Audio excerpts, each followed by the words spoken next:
Wednesday, Thursday, Friday, Saturday, Sunday, Monday, and not wait till it's Monday on the Tuesday show with Ted and CJ. Wednesday, Thursday, Friday, Saturday, Sunday, Monday, and not wait till it's Monday on the Tuesday show with Ted and CJ.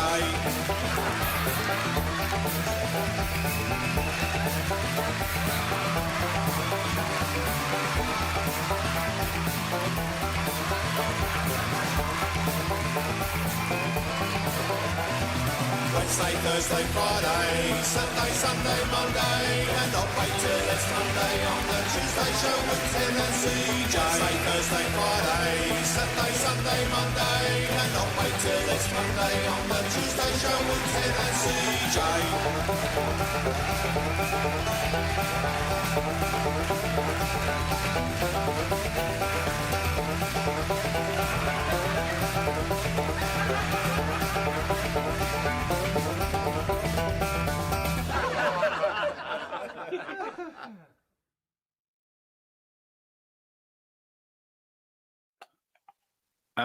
And we're live. We're live, just like that. Just like that. Yeah, at 3 minutes past 11 on a Friday afternoon. It is indeed. Do you know what? What? I've been thinking, CJ. Oh my God. 11 o'clock. That's quite late, really. It's very late. As you can tell by my bloodshot eyes every week. It's very late. Yeah. Okay. So, what are your thoughts on that? I think I'm just really tired, and certainly by the time we end up finishing, I feel like I'm so tired I'm just delirious and therefore hilarious. But I feel I may be wrong. You are wrong. Okay, thanks. Yes. Thanks for that. Thanks for yes. So anyway, I tell you what. Before I say any more about that, I think we should say hello to the chat. Hello, chat. Hello, chat. Welcome. Welcome. If indeed you're there. If you're not there, why aren't you there? Yeah, right. And also, it would be a great idea if somebody in the chat could just let me know that we're also appearing live on TikTok as well. That would be great. Oh, we're live TikTok too. Nice. Yes, we are live TikTok too. TikTok 2. That's a game, isn't it? TikTok 2? No, that's Tic-Tac-Toe. Tic-Tac-Toe, yeah. Also known as noughts and crosses. Yes. That's. Where did the name Tic-Tac-Toe come from? I don't know. Are you in the chat? Anyone in the chat? One of these places that calls it Tic-Tac-Toe? In which case, why? Yeah, let us know. Get it in the comments and let us know. Let us know why you call it why you call noughts and crosses Tic-Tac-Toe. Like I say, we call it noughts and crosses because there's noughts and crosses. Yeah.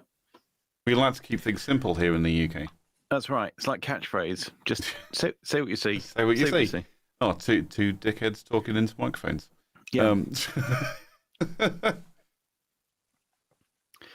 Reminds me of a photo I took once when we were in the organisation. We were away on summer camp, and I took a photo of one of the members of the staff that was there who was holding a large plank of wood, and I captioned it with, "Oh look, a plank."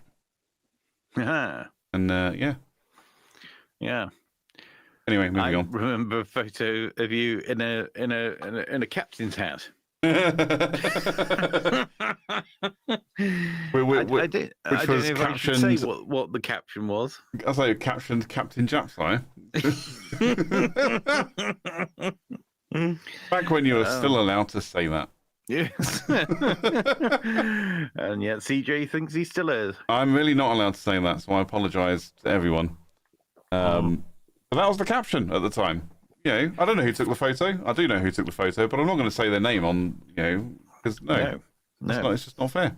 That's what they captioned it. So there was that one. What else was there? There was a picture of you. I think you were in your chip hat, and you were giving it some of this. And I caught that photo once.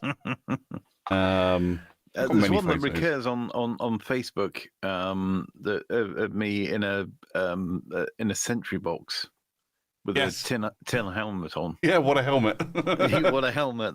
That was the caption on that one. Fantastic. Yeah, what a helmet. Oh, That was classic. classic moments. We had some fun times, right? Whatever happened to that? We had some fun. Anyway, so we're probably going to lose the chat at this point. We'll definitely lose all the viewers. Yeah. Because what we've done is we sat down, we've started rolling, we're doing the live, and we're just going with a few in jokes that made everyone. sense to only us, and they only really made sense about 10 years ago. True. So there we go. That's the level of entertainment you can expect tonight on the Tuesday show. Right here on the Tuesday show. Live on your Friday night. Anyway, we were talking about 11 p.m. It is like gone 11 p.m. I don't know how long you've been awake today, but I've been up since like 6. No, that's a lie. I've been up since 8 o'clock this morning. I've been up since I think probably about 8:30 or something. Yeah. I thought you were going to be like, I've been up since the crack of noon. The crack of noon. No, well, I've got to be careful what I say because no. I mean, it was Friday is a working day. Mm-hmm. So we have jobs, everyone. We do. For now. Thankfully, it's not this. Yeah. So anyway, yes. So we've been up all day, and then we get to 11 o'clock at night, where most sane people are doing one or two things on a Friday night. They're either sleeping because they're tired out, like we all are, or they're out and about. They're out having a night out. Or maybe a night in. Yeah.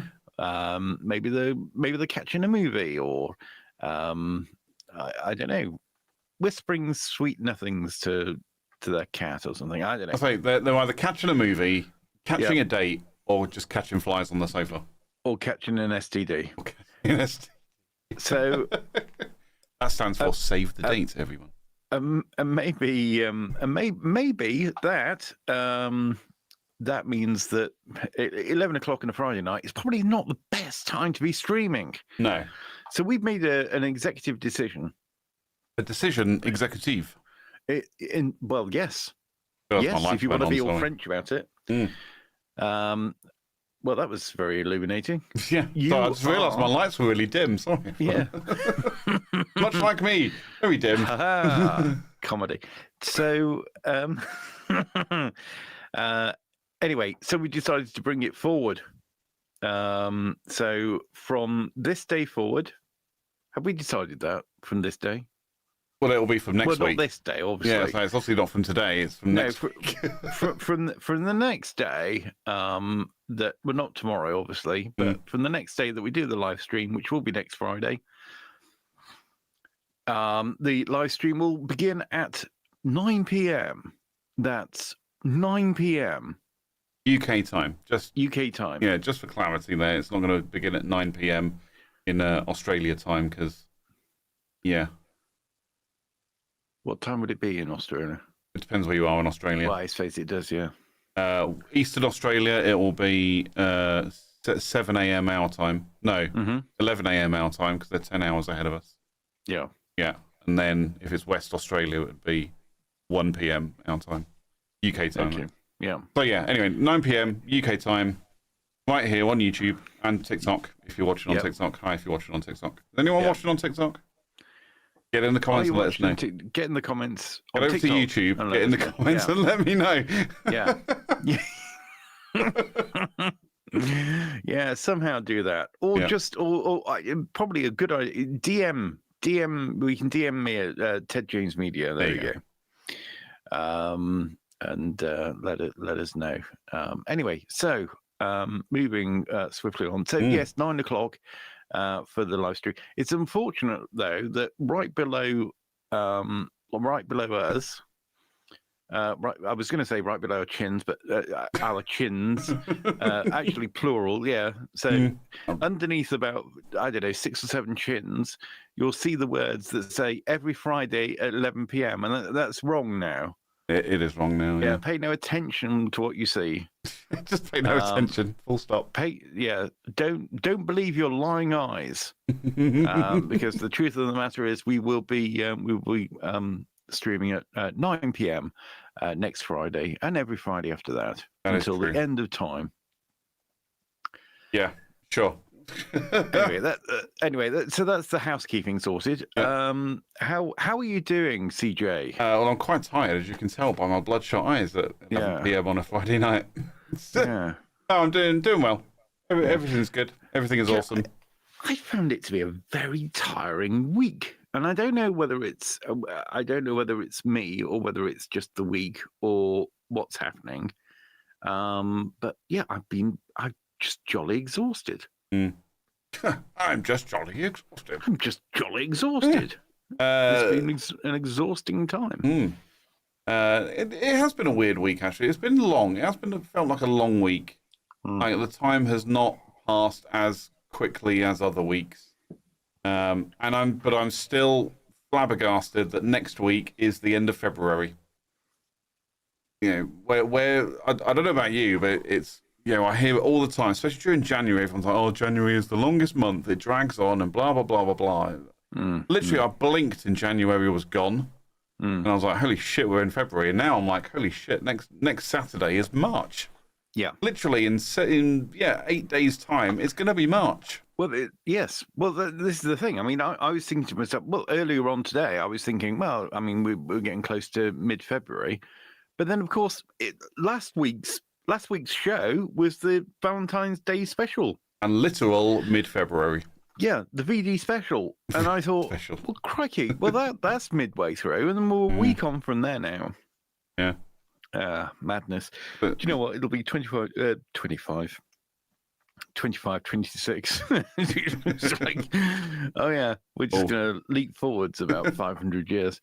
No, it's going to be, I don't know, make up your mind. What is it? It's going to be 2026 before we know it. Well, I was just about to say. Well, certainly before I know it. I mean, how bloody vague and ridiculous that was, trying to say that. The audience needs to tune in next week because it will be the last ever Tuesday show in February 2025. That's very true. So you've got to tune in. The final show of February 2025 happens next week, so be there. Yeah. And the following week, we've got a new special thing, and that'll be the first ever March episode for 2025. Can you believe it? I really can't believe it. Wait a minute. Hang on. Will it actually be, and you might have to just correct me on this one if I am wrong, but will that be the first ever live stream that we've done in March? Just any March? Do you know what? I do believe it will be. I think so, because I think we started this, July last year? Was it? I mean, now I'm... Do you know what? I've got no idea. How long have you been...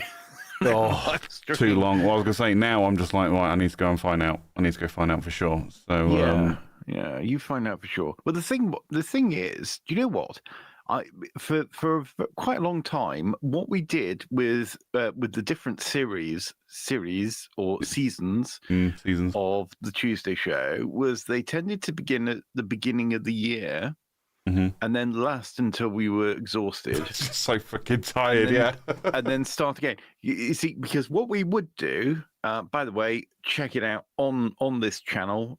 You will find all the episodes spanning all the way back to the beginning. And then what we would do is we would do a Christmas episode. And then we get all fired up because we've done a Christmas episode. And then say, right, we're coming back with a new series. And then it would sort of peter out, particularly about summertime. I was like late spring, early summer. We're just like, no. Yeah. We've got things to do. But this is quite different. This is different, isn't it? Because we didn't start at the beginning of the year. No, 17th of May. Friday, 17th of May was the first ever Tuesday show live stream. So, wow. Yeah. Wow. So do you know what? That's something else to look forward to because in a couple of months or time, we will have our anniversary live stream. Yes. It doesn't mean that we would have done 52 live streams by that point, though, just to point that out. But yeah, No, I mean, we've we been missed a relatively, couple. I say relatively consistent. We had a break over December. That's for certain. Yeah, we did the last one in November on the 22nd of November. And then took a break until the first week of January. Yeah, except we did have the Christmas episode. And we put a Christmas Not episode live, out obviously, too. but well, what was live, but for some reason YouTube doesn't have it down as being a live. But It does. yes, we Yeah, were it does there, say Christmas Day. Saturday 28th of December, Tuesday show live. 28th. Yeah, there was I guess we did a live stream on the 28th of December. So actually, no, yeah, we took a month off and came back on the last Saturday of December. Well, there you go. So there you go. Yeah. Oh, we treat you guys so well. Oh, fantastic. Yeah, unbelievably well. Yeah. So is anybody in the chat? If you're in the chat, let us know. Yeah. Anyway, so yeah, that's there's that. Yeah, so from next week onwards, 9 p.m. UK time, be here. You'll obviously get the notification. If you don't, turn your notifications on. Yep. So there. So anyway, what have we got? You had something. You've got something for us, haven't you?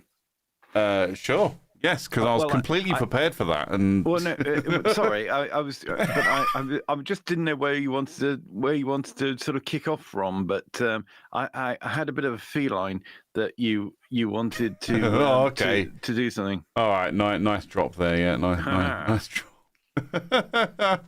Okay, well, I was scouring the depths of the internet, i.e. Reddit, and came across something that I thought everyone might find interesting. But before that, we get a nice little throwback as well. So prepare yourself. I hope you're all sitting down for Cat of the Week.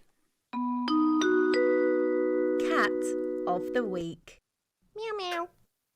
Yeah, meow meow. I forgot that was a thing.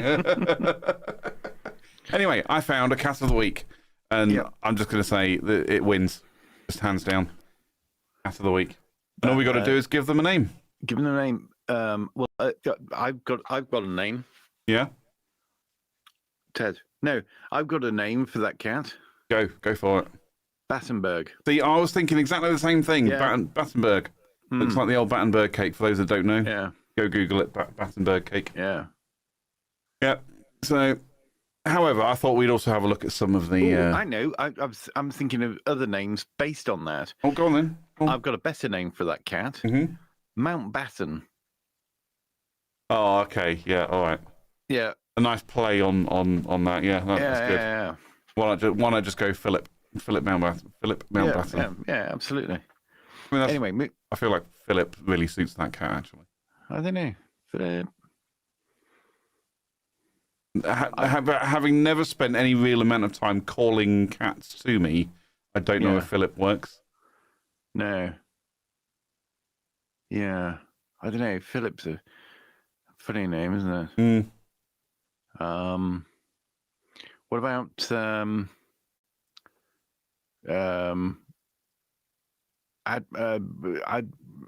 what was Mountbatten? Mountbatten was he the first Sea Lord or something, or was he just a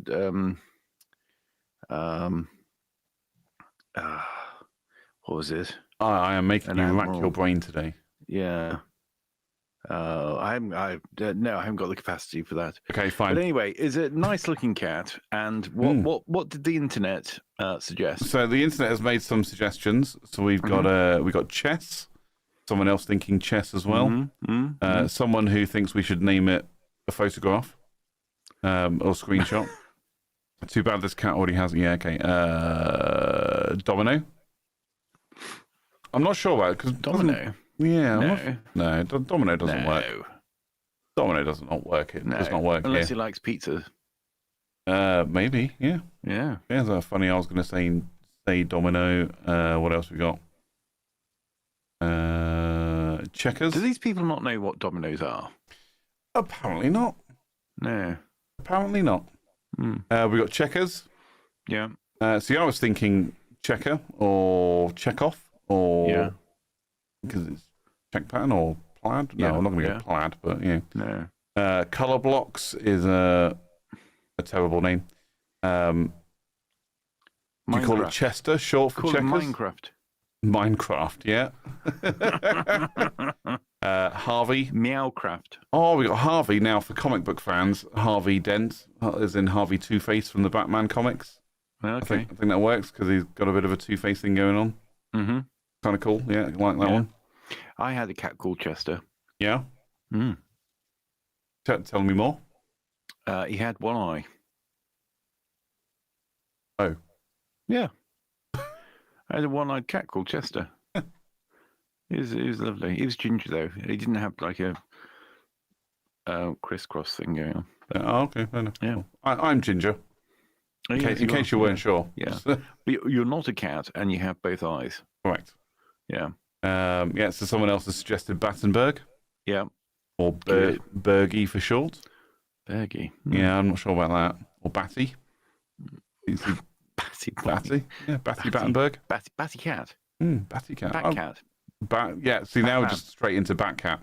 Yeah. You know, like, it just reminds me of a meme that I saw once, and it was a picture of a cat wearing a Batman costume, and it was like, be anything you want to be, or be anyone you can, or just be you. Unless you can be Batcat, always be Batcat. I was like, that's quite funny. Anyway, moving on. So yeah, we got Patches, Pied Piper, Two Tone, Picasso. I'm not sure about Picasso. Is that a Picasso thing?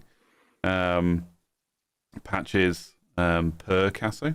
There's a Picasso in there. Oh, I like that. Yeah. Picasso, yeah.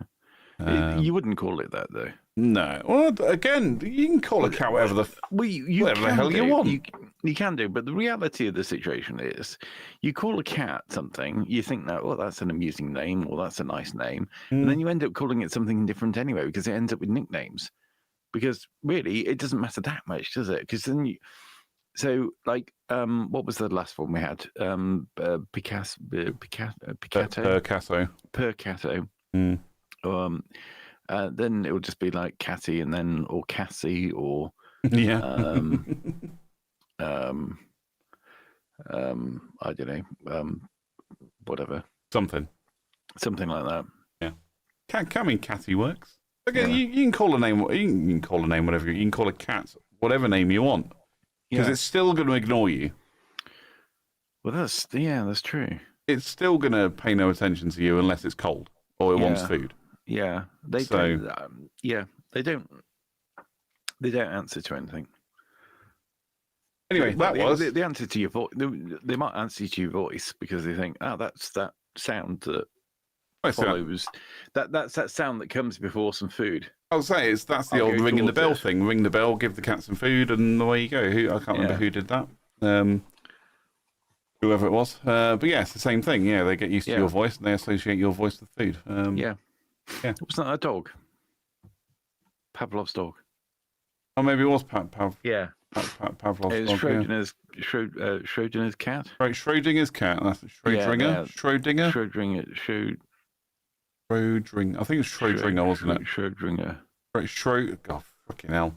Show your ring to her. I was like, show. Anyway, that was Cat of the Week. Cat of the Week.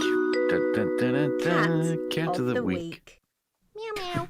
I don't know if I crashed that because I can't actually hear it myself. No, you totally crashed it, but it's fine. Oh, right. Sorry about that. No, don't worry about it. But yeah, I thought I'd kick us off with a Cat of the Week. I was quite, literally, it came up as a suggested thing on Reddit as like you've looked at this kind of thing before, and I'm like, I don't think I've ever looked at cats on Reddit before. Yeah. I can't think of anything worse.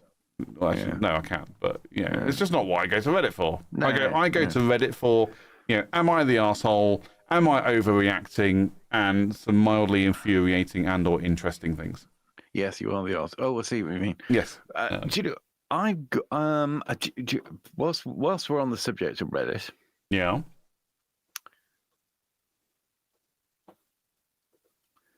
Go ahead. pausing for effect. I've got one here. Now, I read just the title to this and I thought, well, no. It's Am I the arsehole? My wife is super pissed off. Now, immediately I thought, well, Yeah, I think probably yes. not. Really? Yeah, the husband is usually wrong. Well, usually. you're going, yes, but according to the wife normally. But anyway, I will give you the rundown on this one, and you might change your mind. Okay, good to know. I have been married for 5. Not I, but this man. I've been married for 5 years with my wife. Obviously, who else would you be married to? Their husband. Hamster. Well, yeah. Well, okay, fair enough. Yeah, moving on. Yeah. Who I've met nearly 10 years ago. The thing is, she loves traveling a lot, and she loves traveling on the date of her birthday. Last year, we went to what's that? Someplace in Brazil. Someplace in Brazil, and had a great time. In May, we had a month-long travel to Europe, where we visited some Greek islands, Athens, a bunch of Spanish cities, and Paris. Her birthday is in a few days, and we had some long talks about traveling. Europe left us in debt, and some health issues left us with almost no savings. Also, we want to have children this year, and we need some medical assistance for that. That also costs money. I told her that perhaps maybe this year we cannot afford to travel anywhere, but she didn't like it. She didn't like it, but she agreed. Mm-hmm. But it turns out a few days ago she snapped. She's now super angry because she's staying home for her birthday. That it doesn't matter what we discussed. She never said she doesn't want to travel, and that me, as her husband, should know what she wants for her birthday and should have known that she wanted to travel either way and surprised her with some tickets. I don't know how to diffuse the situation. I offered to buy some last-minute tickets anyway, but now she says she doesn't want to go because she said she doesn't want to because she said I'd just be doing it because she forced me. Am I the arsehole? No. No. That's an easy no. This person, clearly should be a mind reader according to the spouse. Mm-hmm. And unfortunately isn't. Yep. But no, not the arsehole in that situation. Yep. No, he's not a mind reader. He's discussed it. You've made a sensible decision to not travel on your birthday. And now being angry about it is just being, I don't know, just a bit bratish, really, isn't it? What do you think? I mean, I've come across people like this before, and I think even I've done this once or twice, where you just kind of go, you have a talk about something, and you go, yeah, makes sense, okay, yeah, fine, whatever. But then a few days later, you just kind of go, yeah, I never actually said that I was okay with this. I just said I just agreed with you because that's what we were talking about at the time. Yeah. However, this wife should have said at the time, I agree with you. We probably shouldn't do it, but we should also do it. Yeah. Yeah, I still want to go. Yeah, but the thing is, they had the conversation.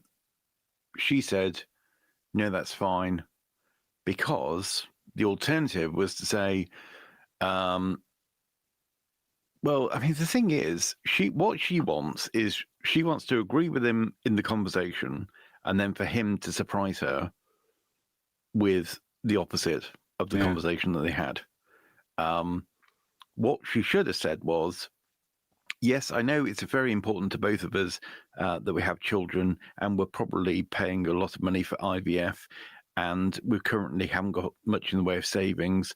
But none of that really matters because it's my birthday, and being the most selfish person in the room, I definitely want to go away for my birthday, and I expect you to read my mind because I'm not actually going to say this out loud, and woe betide you if you don't actually do exactly what I want, whether or not I tell you. Yeah, I mean, yeah. That's how I read that one. Yeah, I mean, I've just read it as, like I say, this person is not the arsehole in this situation. But yeah, it feels like I don't know, it's not an overreaction, but yeah, they're not the arsehole in this one. That person is not the arsehole. It's the spouse, the wife there that's the arsehole. Yeah. Because but again, at the same time, I just think if she was really against it, should have said something at the time rather than just kind of nod and agree. Just saying, I understand what you're saying, but I still want to go somewhere, anywhere. Yeah. Yeah. At which point, I'm going to assume at this point they're North American. They could have just gone to the next state over. Yeah. Gone to the beach. Hell, gone to the nearest big city or the next nearest big city. Let's say they're New Yorkers, for example. The nearest big city is New York. So go to Philadelphia, or jump on an Amtrak and just go anywhere else you want to. Just go to the seaside for a little bit. Yeah.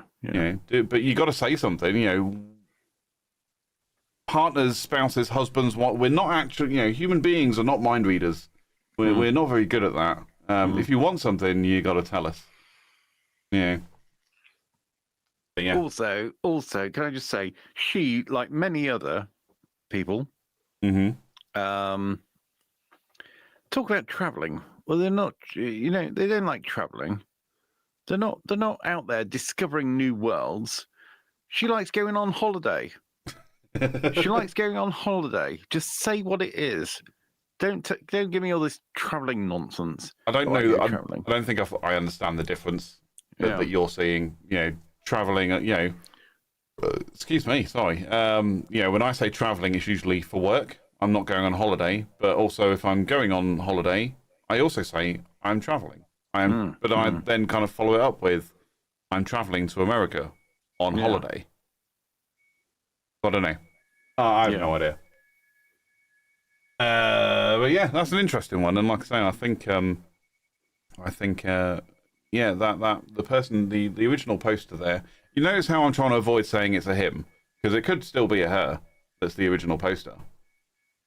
Who knows? But either way, I'm just like, I don't think they're the arsehole. The wife in this situation is most definitely being an arsehole about all of this. But I think did I have an I'm in the no, I don't have an am I the arsehole this week actually. Well, that was hard for wasn't it, that sentence? That was hard for all of us. Giggity. That's what she said. But I did find an interesting story actually about someone's mum who is most certainly an arsehole. Oh yeah. I think it doesn't matter. Bless you. Not that I want to persuade you or sway you in any particular direction, but I think this person is most definitely an arsehole. So we've got my mum ruined my credit score and racked up debt. Now, when I read this title, I thought, okay, I wonder how that's happened. Could be interesting. Hi all. Between the years of 2016 and 2019, my mother knows she hasn't done the whole brackets 59F thing. Yeah. My mother, 59F, opened multiple credit cards in my name and maxed them out, ranging from £500 to £5,000 without my knowledge. She was paying the minimum payments monthly at the time, but suddenly stopped when she took a crazy turn and is likely suffering from undiagnosed mental health problems. I'd moved out before most of these accounts were opened and only found out years later due to the debt agencies who bought the debts eventually catching up to me with letters after I'd moved a few times. By the time I found out, I was already in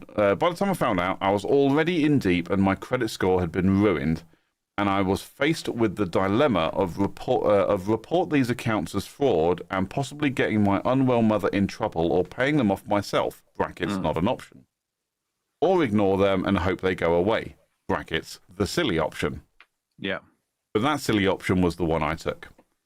The account, which had £5,000, is now threatening legal action, in inverted commas. I'm not sure why that requires air quotes, but No.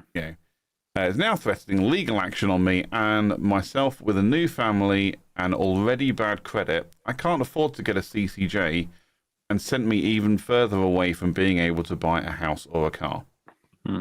I finally reported all of the cards to Action Fraud with the intention of also reporting it to the original lender and debt agencies, but fear it may be too late. What should I do? Additional info. My mother is so far off the wagon she cannot help in this situation in any way really, and only suggests ways to stall it and try to get around it with magical debt write-off letters. Wait, is that a thing? I could use that. She doesn't seem to grasp that it has ruined my credit score, which aside from not having to pay huge sums of money I didn't borrow is my main goal in fixing. Thanks for any help. So, I mean, why anyone's possessed to do this, I would never know. But yet, this person's mother has basically taken out all the credit cards in her daughter's name, and basically got her into a load of shit. Yeah.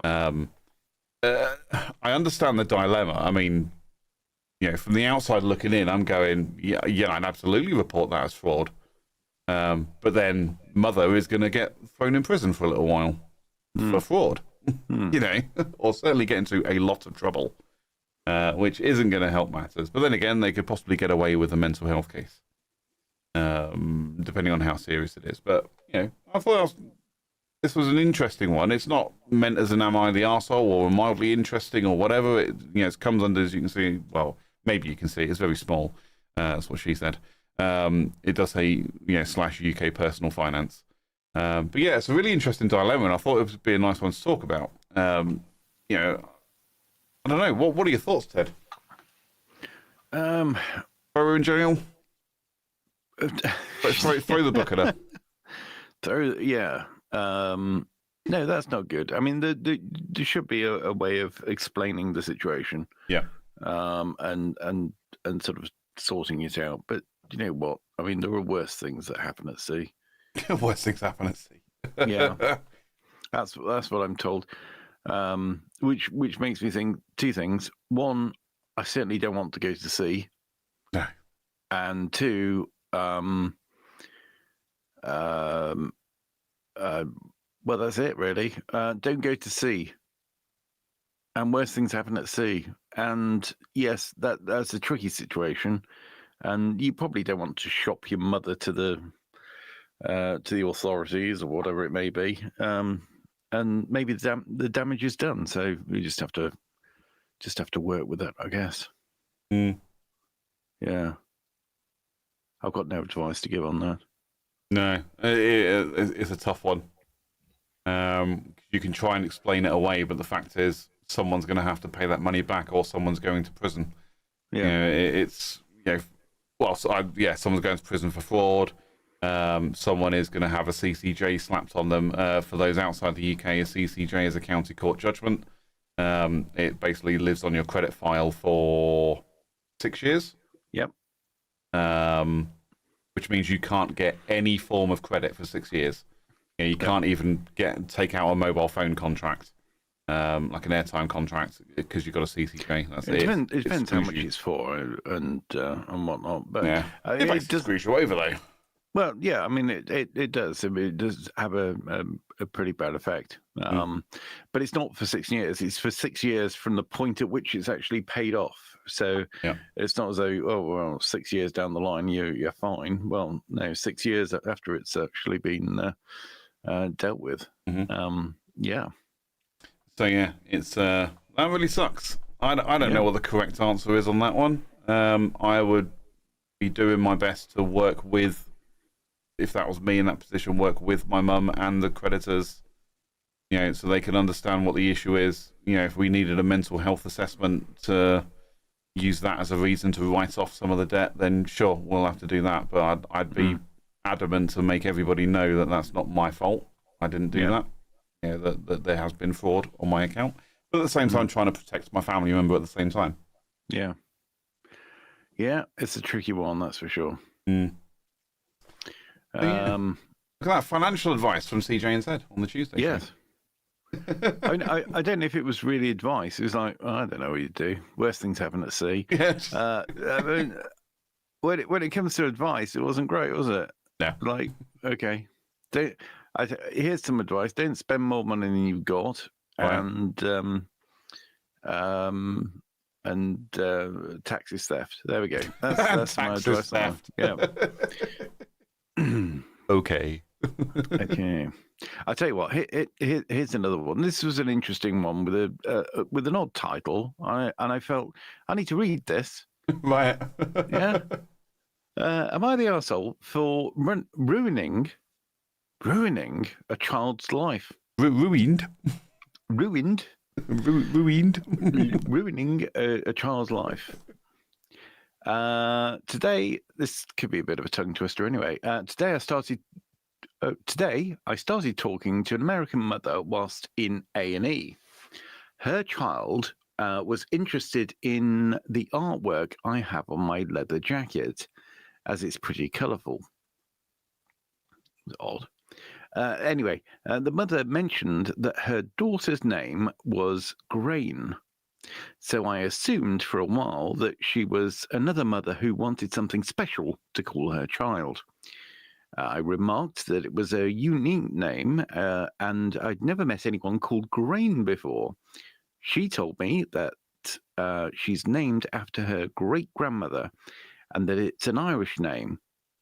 At this point, the alarm bells are ringing in my head because I've realised that the kid is called Grony.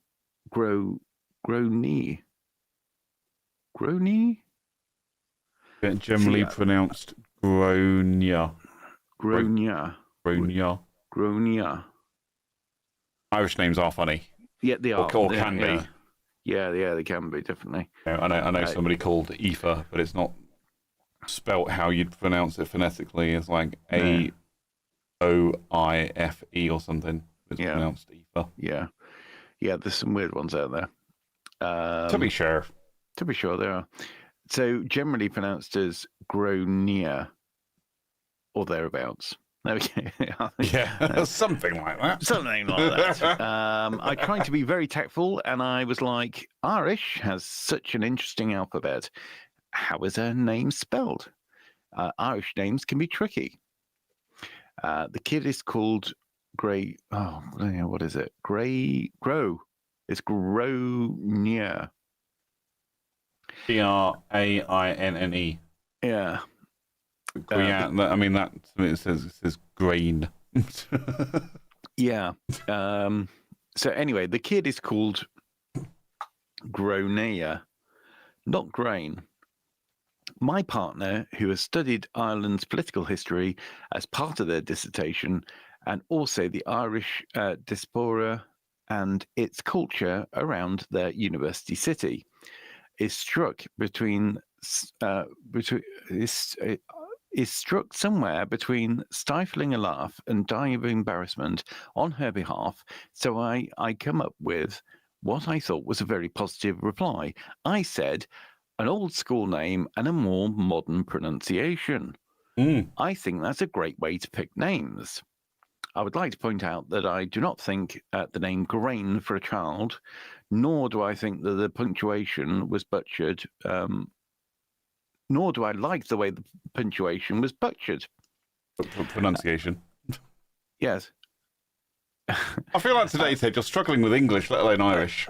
You're damn right I am. Well, this is why we're moving to 9 o'clock. Because they've written it like shit, and it's all one block of text. Well, yeah. Make it harder.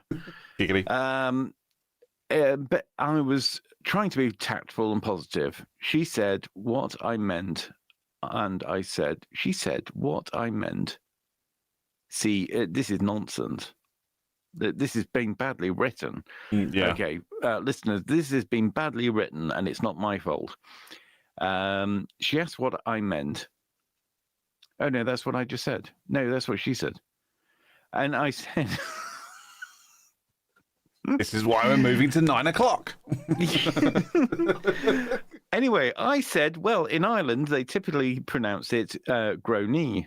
Her face went red, and she said that I shouldn't have said the pronunciation was wrong in front of the kid, because now she's going to grow up knowing that her name is wrong and feel bad about it. Why would she feel bad about it? Her name isn't wrong. You just pronounce it differently. I'm saying, name is a name. Get over it. Yeah. But it's not wrong. I mean, No. it's not spelt wrong, is it? So what's the problem? Anyway, she'll grow up knowing her name is wrong and feel bad about it. I apologized for causing offense and restated that it's a lovely name in both ways and a fantastic nod to her heritage. I said that I'm sure her great-grandmother would be thrilled and honored to have her name being used. I was throwing out about every positive reinforcement I could think of, but to be frank, she was pissed off. She told me I ruined her daughter's self-esteem and that her life was ruined by me saying that her existence is wrong. Oh, God, what is wrong with people? I mean, that's extreme.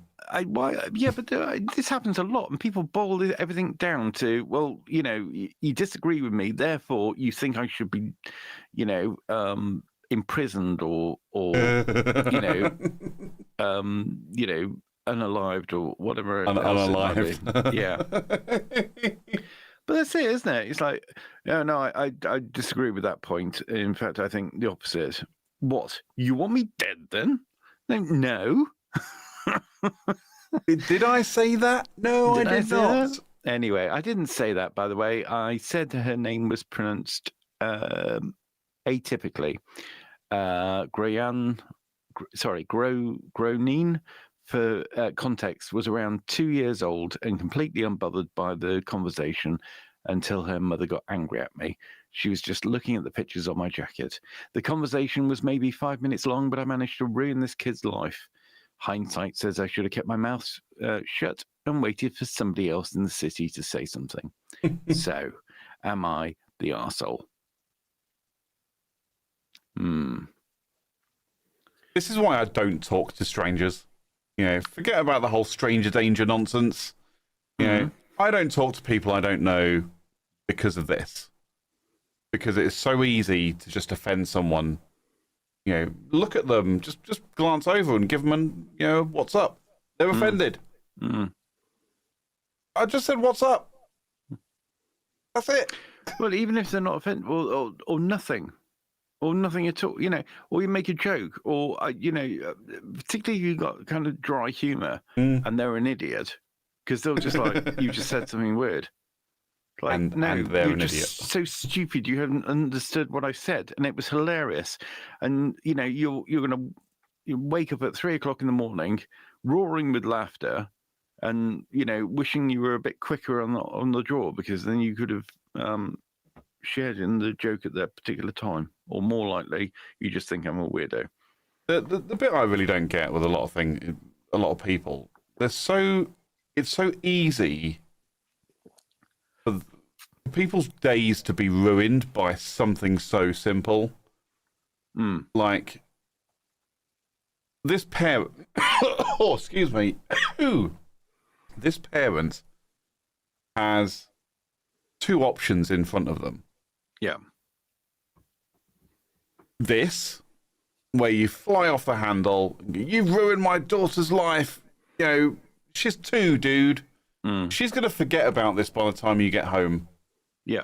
Or she's going to forget about it by the time she goes to see the doctor. Was it a hospital waiting room they were in, or wherever? A&E. A&E. By the time they get to see someone in A&E, they've already forgotten about it. Oh, yeah. You're the one that's hanging on to this, and actually you're the one that's ruining their life. That's option number 1 for you. Now, option number 2 is just say, yeah, we don't pronounce it like that. We actually pronounce it grain. And you go, and then the other person will be like, cool. All right. Yeah. No worries. Or they'll be like, okay, well, that's atypical, and that's quite interesting. It's an old school name with a modern pronunciation, as they've put in the post there. And you just go, all right, yeah, cool. All right, thanks. Thanks for the compliment. And move on with your life.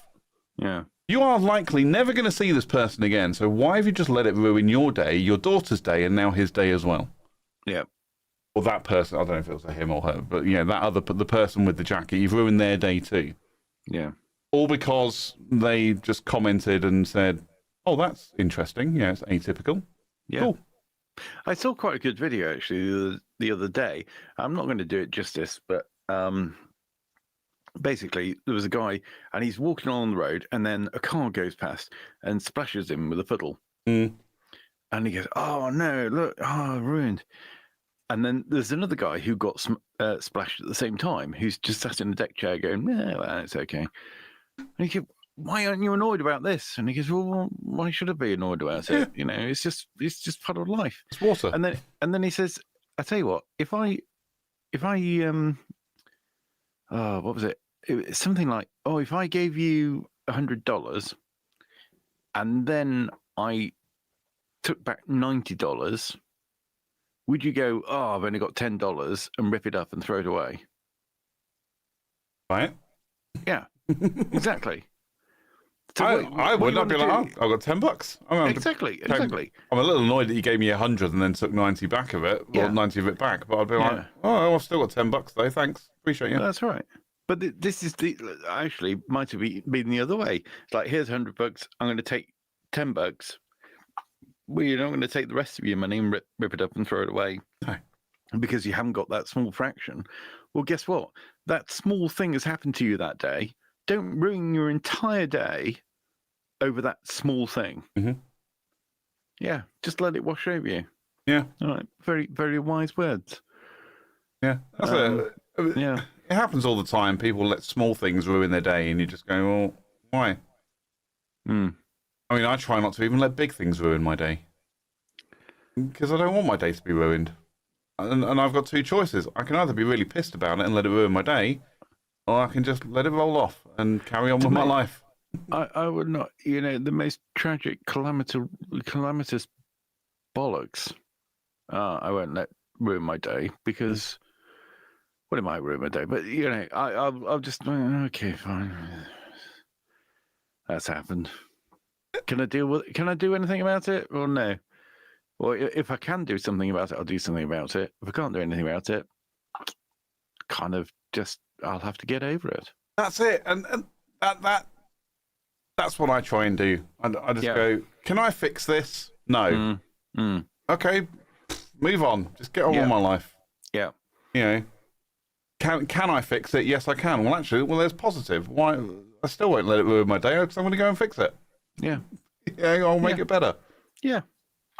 Yeah, just it's like I said, you know, we're living in a you know, some sort of socialist hellhole for 5 years. Is there anything I can do about it? No, not really. Am I going to let it ruin my life? Well, I mean, it might try. I mean, they're going to try very hard. Try their bloody hardest. Yeah. But I will. You know, I won't let it destroy me. No. And there are certain things in life. There are certain things in life that will have a greater effect than others. But crash your car. That's probably going to ruin your day. Yeah. Because then you're going to be like, oh God, insurance. Am I okay? Do I need to go to the hospital? Do they need to go to the hospital? Blah, blah, blah, and all that. Where am I going to get a new car from? How am I going to get to work? What do I tell my boss? What do I tell my family? It's likely going to ruin your day. Yeah.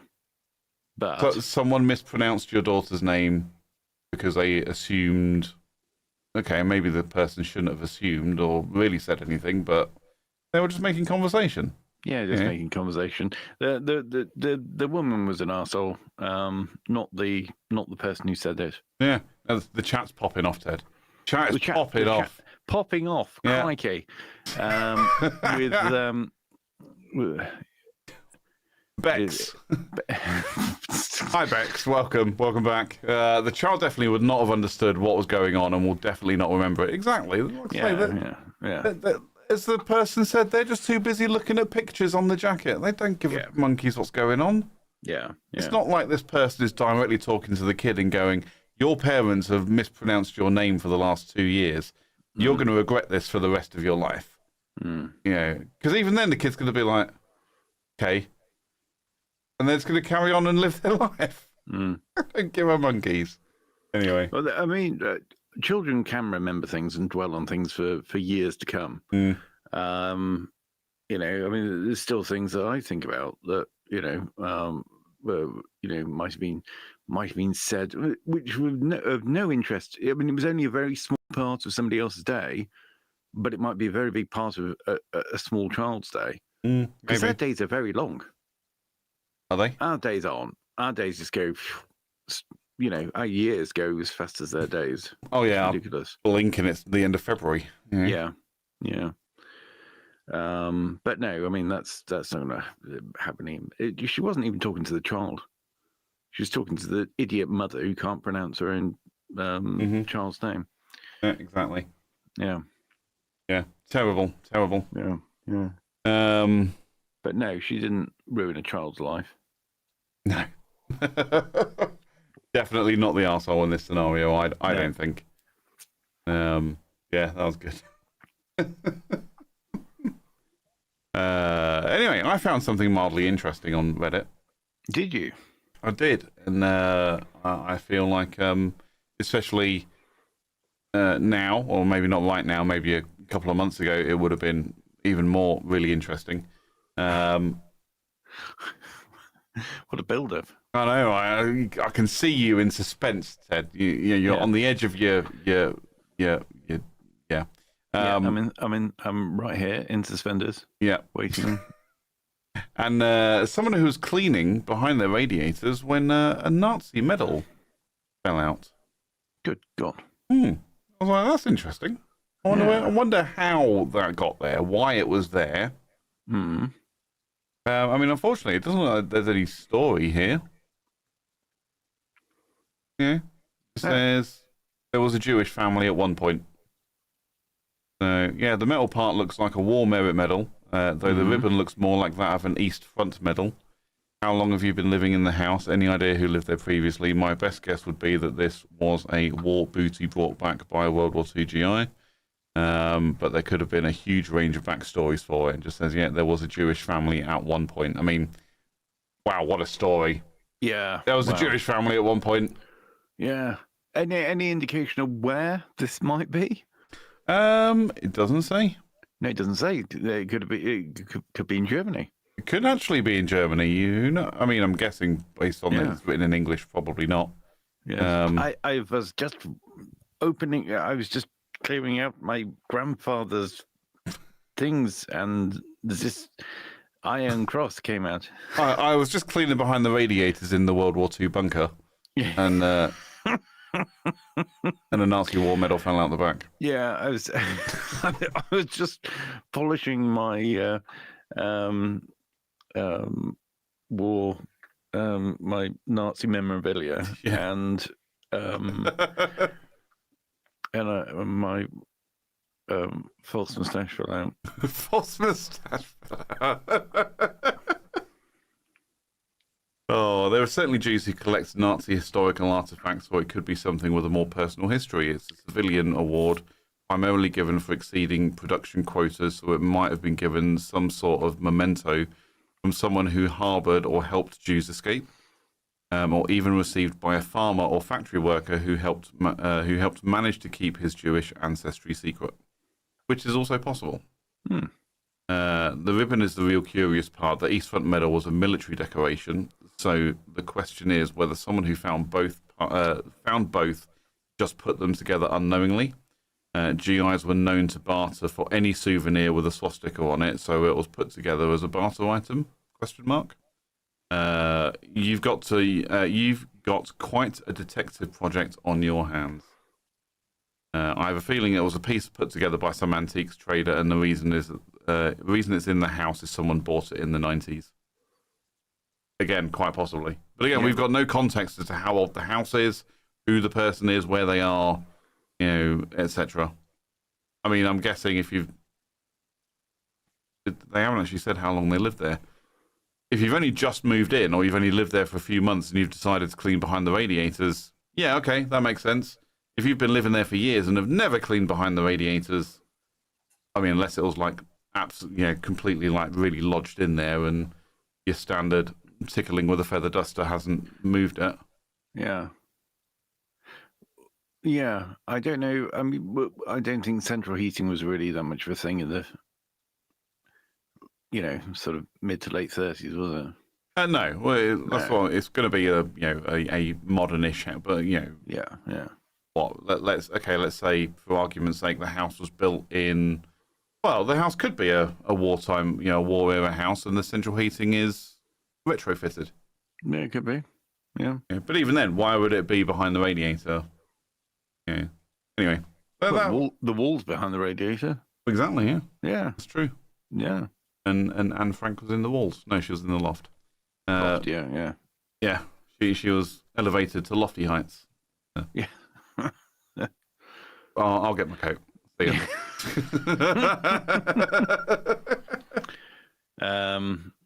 Yeah, but I thought it was quite interesting. Yeah, and that's quite interesting. Although it would be nice to have, like you say, would be nice to have a bit of story about it. I think, where was it found? When was it found? What kind of a house was it found in? And as I say, it could have been found in Germany, and it could be, a very efficiently made house. It really could. It could be. Yeah, really could. Yeah. It could have been like on display on a mantelpiece or something, or somewhere over the top of a radiator and fell down during cleaning one day. Yeah, could have Or done. fell off the back of a shelf that was, in front of a radiator. Yeah. Or it could have been picked up by a magpie and then dropped behind the radiator. Could have Who been knows? picked up by a magpie that was in a conflict with a seagull. Yeah. Which is a joke that my stepdad told me once, which I really, and without certain hand motions, doesn't land quite as well. Okay. Doesn't land. And you know what? Let's move on. Let's move on. Okay. I don't want to be the next Elon Musk. Okay. I really don't. Although I'd take the money. Yeah, no. I was gonna say I would be the next Elon Write Musk. that one off too quickly. Actually. Yeah, I would be the that'd next quite good. Elon Musk up to the end of 2024. Yeah. Yeah. Okay. Not beyond that. Really. Yeah. Well, I mean, I wouldn't. Just it looks very tiring. Looks like a very tiring existence.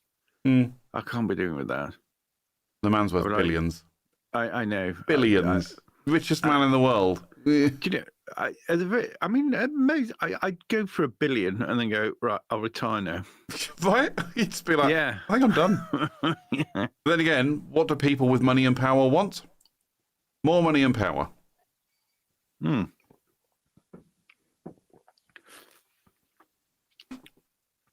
So yeah, I'm not surprised he hasn't retired. Generally people with money just want more money. Hmm. It's the only thing they want in the world. It actually means something at that point. I mean, how could it mean anything? Hundreds of billions of dollars. I don't actually know exactly how much he's got, but like his bonus from Tesla was like a couple of billion. Hmm. You're just like, the man's clearly got a lot of money. Yeah. But surely at that point, it just means nothing. You're just like, oh, I want to go to the Seychelles. Just go get on my private jet. Yeah. Just use to make a phone call. Captain, Captain Jack Sparrow, whatever, whoever.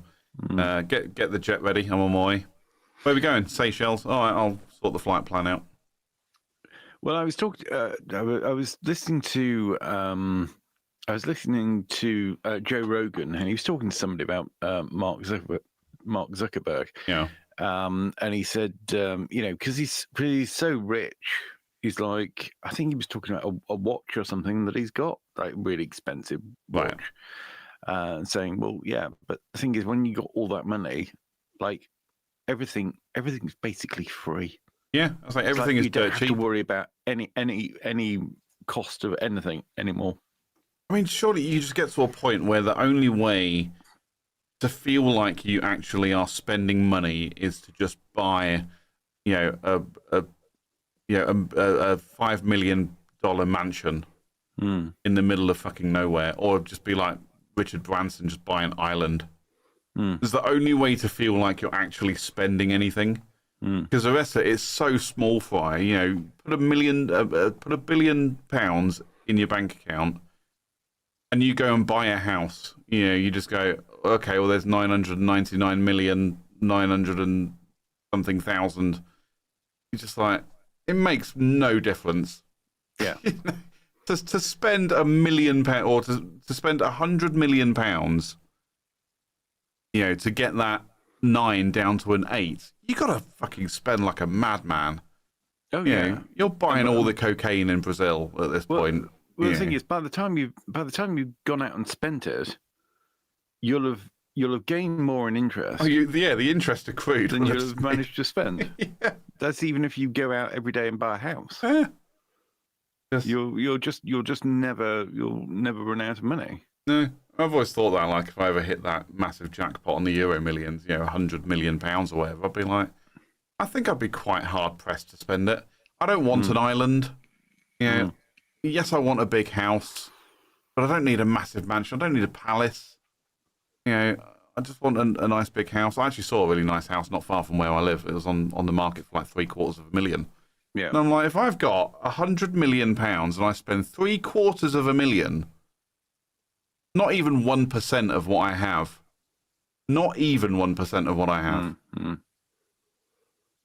I could do that 100 times over and still have £25 million. I was looking at some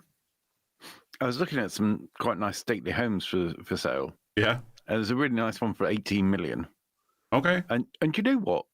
If you won 125 million, actually 18 million, that's also doable. Yes, nothing. It's, you know, 18 million. It's like 1.5% of what you actually have. Yeah. Literally, I'm looking at these things in percentages, and I'm like, if I've got £100 million and I've just spent 2 million or 20 million, I've just spent 2% of what I have. 10%. 10% of what I have. No. Yeah. No. Yeah. More or less. Yeah, 20% of what I have. And I'm like, I've still got a fuck ton of money. Oh yeah. I mean, there's no arguments there. You know, I don't know if you're not going to accidentally overspend and walk in and go, oh dear. I'm not going to walk in and be like, yeah. buyer's remorse. Oh, Yeah. that's just not going to happen. Yeah. It's like, and actually, it's interesting. So I'm, I do occasionally go on Facebook, and I've started seeing adverts. You know, win the £1 million mansion in the middle of fucking Loch Lomond or something, or Loch Ness or Fort William, or somewhere in the middle, right in the middle of the Highlands of Scotland. You're like, there is fuck all around you. Yeah. You know, you have to travel for hours to get anywhere, through difficult roads as well. But anyway, it's a £2 million home, £5 million home, or whatever. And I'm looking at it going, that would be a lovely home to own. Yeah. For about a week before I suddenly realise how much it's going to cost to run. Yeah. And then I'd want to sell it. And then I'd realise that no one would buy it because it's in the middle of fucking nowhere. And it costs £5 million. But then again, if I've won it and I've spent nothing to get it, I'd just put it on the market for half that. Be like, anyone? Auction? Yeah. Yeah. I mean, most of these things come with a cash alternative anyway, so that's the easy way. Yeah. But Right. yeah, no, I mean, just it's difficult, isn't it? It's like the 18 million quid stately home. That'd be lovely if you've got 180 million. Yeah. If you haven't, and that's your last 18 million, if that's your last 18 million, then you're screwed very quickly. Yes. Yeah, that house will not last very long. And again, if a house costs 18 million and you only have 18 million, you're going to have to mortgage some of it just so you can pay the legal fees. Very true. So there's something to consider. Yeah. And you're like, yeah. Like I said, I was looking at this £750,000 house. I don't know how much legal fees cost when you buy a house. Not a clue. I was like, surely the legal fees and stamp duty and everything. I'm spending $1 million just to buy that house. To buy it, legal fees, stamp duty, furnish it, renovate it, because there's probably going to be things that I want to do, like redecorating and things like that. I'm spending £1 million for a £750,000 house. I mean, that's a hell of an investment, and I'd want to be there for a while. I mean, again, I thought, actually, if I've got that kind of money, I'd probably want to. That's actually a really nice house. Like I was looking at the pictures, like, this is actually really nice. Like, it's like I think it was a 5 or 6 bed. No, it's a 5 bedroom. So 5 bedrooms on the upstairs. The master bedroom's got an ensuite, which I'm happy with. The rest of them share a family bathroom. Downstairs, you've got a family room, living room, dining room, kitchen, a den, like an office space, with a patio out the back leading to a massive garden, which also then has a little walk-around path to an outdoor garage. Massive double garage, but then above the double garage is another room, which has actually been laid out as like a studio apartment. Yeah. And I'm like, well, great, because the car will live in the garage. The room above the garage will become the home gym. One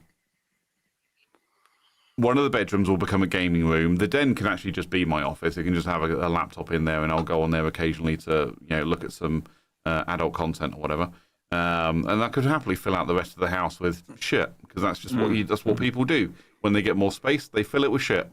Yeah. So it'd be easy, but it looked really, really nice, and I'm like, I could easily fill out that house, and still have bedrooms for when people want to come and stay. Yeah. There'd be a strict, 2-night policy. you are allotted a maximum of 48 hours visiting this property. After that, on your bike. Yeah. Yeah, that'd be funny. Yeah. So there you go. $750,000 though. I was like, I mean, what's that? Well, what's the standard deposit on a mortgage these days? 10%, 20%. I think it's about 10%, isn't it? I've just got to save up 75 grand, and I can get a mortgage for that place. It'll be fine. Well, yes. I mean, I wouldn't be able to get a mortgage for it, because that is way more than I could ever afford. Well, yeah, that's unless I'm mortgaging it for 50 years. Yeah. I don't think you'll be mortgaging anything for 50 years. I don't think I'll be mortgaging anything. No. Unless something amazing happens. Yes. But even then, if I win the lottery, I ain't mortgaging shit. I'm just buying it outright. Yeah. Why would I want to pay interest? I was having this conversation with my boss at work. So my boss is a finance director. Yep. And we were talking. I was like giving him a lift to the train station. We were just talking about that, and he literally just went, "What would you do if you won the lottery?" And I'd be like, "You wouldn't see me again. Yeah. I'd be gone. I will post my laptop back to the HQ, and I'll be gone." But I was like, I'll just go buy a house. I'll literally be like, I don't even need a lot. Give me $1 million. I know we've spoken about this before, but I gave him the rundown. Give me $1 million. I'm buying a modest house. I'm paying off my car, maybe sticking with it, or maybe trading it in for something else. But again, just buying outright. I'm like, all forms of credit will disappear for me. And he was like, but you want a mortgage though, didn't you? I was like, why? Why would I want to pay interest on something that I can just buy outright? And he was like, but you'll make more money when you come to sell it if you mortgage it and then do the whole interest-only payment thing, and then when you come to sell it, because the thought process being the price of the house goes up, or the value of the house goes up, so when you sell it, you actually then make money out of it. And I'm like, why would I want to sell it? If I've got that kind of money, I'm buying the home I want to be in for the rest of my life. Right. Also, if it's the home you're going to live in, then it doesn't matter when you sell it what the value is, because Still going to it's go the up. same for anywhere else that you would want to buy instead. The value's still going to go up. Yeah. Well, hopefully. But he was like, no, you want credit on? I'm like, no, I don't. I've spent the last 20 years with credit. I don't want it anymore. I'm good. I'm done with credit. Yeah. Yeah. Anyway, let's move on, Chat. Sorry, I've fallen into the trap of just talking about what I'd do if I win the lottery. Which we've discussed many times on this show. We have. Yeah. It's pretty obvious anyway. Buy a house. Yeah. Yeah. And absolutely, yeah. Just yeah. Anyway, I don't want to been over it so many times. Yeah. Do you know the worst thing about that is maybe 30 years ago, if somebody said, what would you do if you got a job? The answer would be, well, I'd buy a house. Yeah. These days, that's the answer when you're asked, what would you do if you won the lottery? Yeah, I'd actually buy a house. It's scary. I mean, my own situation aside, because I've got debts and I've really got to pay my debts off before I consider saving to buy a house. But house prices now are just so far and above the average wages that it's got to be so difficult for anybody to get on the housing market now.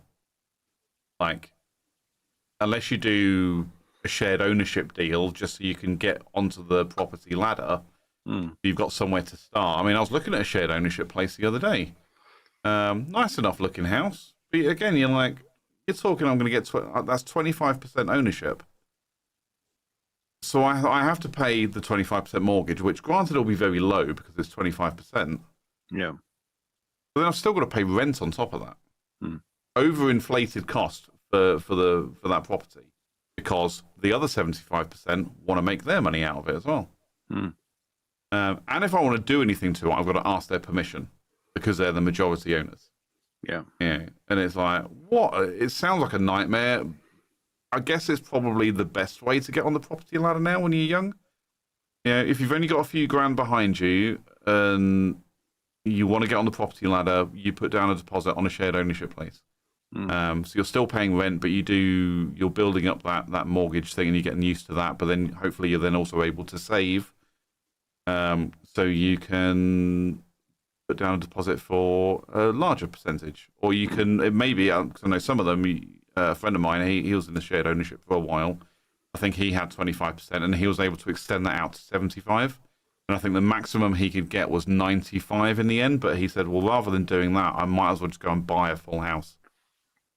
You know, he was like, I got to 75% ownership and went, well, what's the point in worrying about another 20%? But if I just add another 5% to that, I own the whole thing. Yeah. And that's what he did. But that's what worked for him and his partner. But yeah, I mean, 2020 hindsight, if I could live the last 20 years again, I definitely would be saving all of my money. I wouldn't have moved out of my parents' house when I did. I'd have sponged off them for as long as I could just to save money, just so I could go buy a house. Yeah. And life would probably look very different. Yeah. No, it is absolutely ridiculous. Like only a few decades ago, the average house price was the 4 times the average wage. Yep. And even then, even back then, it would seem a little bit insurmountable. Oh, daunting, God. Yeah, because I mean, you think about it in very basic terms. Okay, so I get an entire year's salary. That's a lot of money. But also it's minus tax. Yep. And I've also got to pay for everything. Yep. And I've also got to save enough from that, or pay out enough from that, to actually pay towards something that costs 4 times that. Now it's about 10 times. I say it's 10 times, and the mortgages are now up to 40 years now. Is the longest, something like that. Whereas it used to be 25 years. Yeah, it used to be 25 years. 4 times your wages over 25 years. I mean, work out the percentage on that. It's you're talking what, 20% of your wage per year would go onto your house, plus interest. Yeah. And that's your take-home wage. As you said, you've got to pay taxes out of your salary. But now it's, your house price is 10 times your average salary over 40 years. Now I can't even work that out in my head now. I don't know.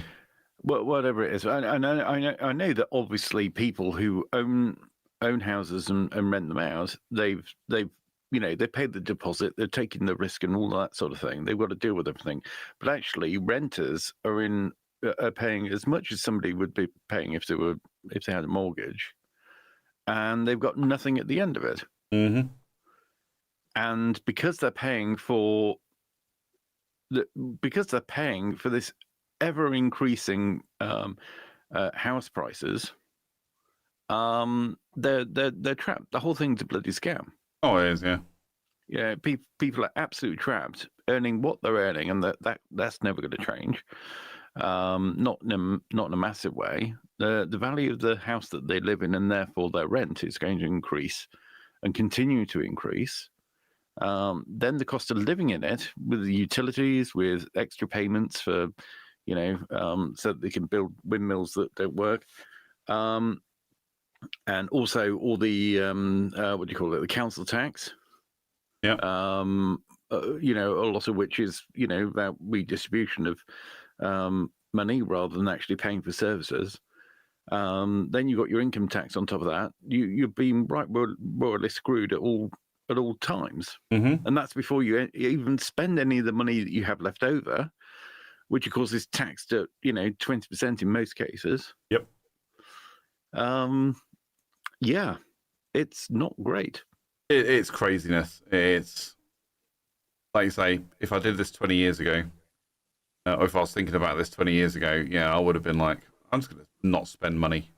Mm-hmm. Oh, I want a new car. No, I'm just going to run this one until it fucking dies. Yeah. Because that's what people did. They ran a car into the ground. They didn't replace it every few years. PCP wasn't a thing. No. Mobile phone, people had pay-as-you-go mobiles, and they were really freaking frugal with it as well. They were just like, oh, well, I've stuck £10 credit onto my phone.